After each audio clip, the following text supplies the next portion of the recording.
What's the deal, y'all? This your man King Eric, the media assassin, coming at y'all with another video. Be sure to subscribe, hit the like button for me.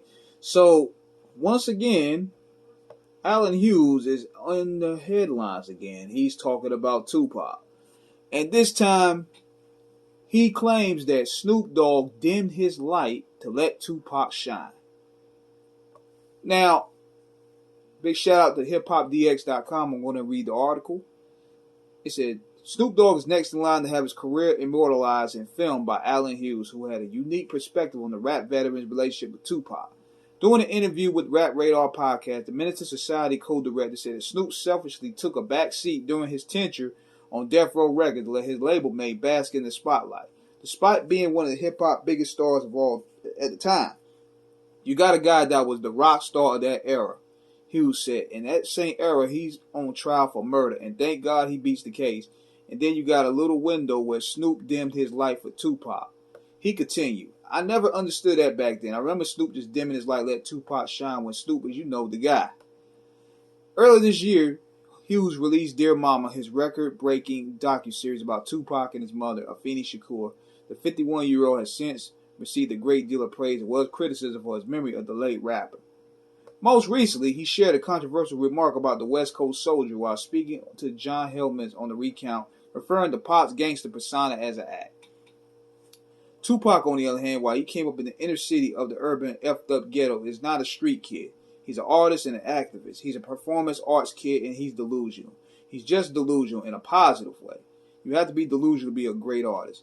The thing I think Tupac was addicted to the most was I think back then he was in a room like this and he would see always react to whatever he's saying.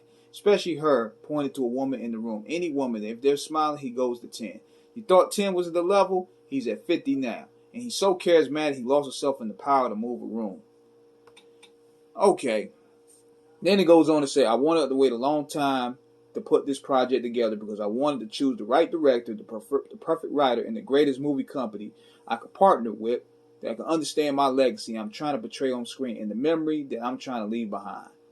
The rap legend said in a statement last November, it was perfect marriage, it was holy matrimony, not holy macaroni.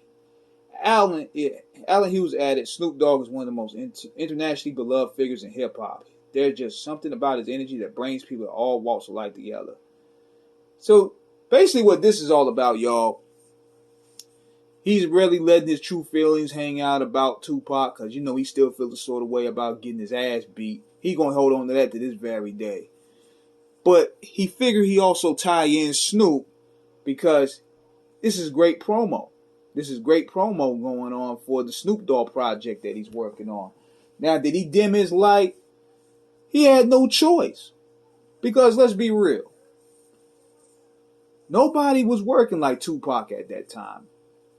Corrupt even said that Tupac coming to Death Row made everyone step their work ethic up. Because nobody was really working. Because just like I said in many videos, look at 1995. Niggas was not releasing no music.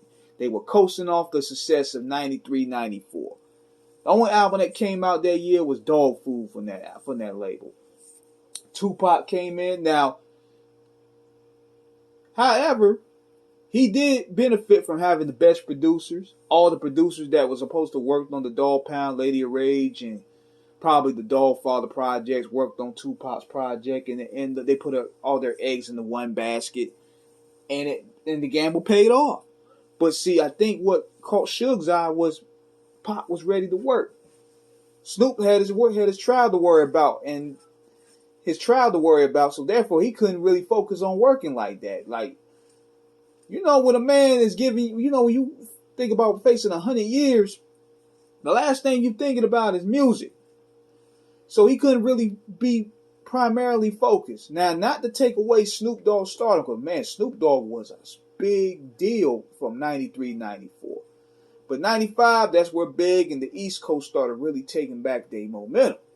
Tupac came out, and he had to give up the slot. Like, you had to play Pippin, even though his ego probably didn't like it, because he felt like, damn, I've been here from the get-go. Like, we all been here from the get-go. He gets all the accolades, he gets all the features, he gets all the producers, but Pop showed that work ethic.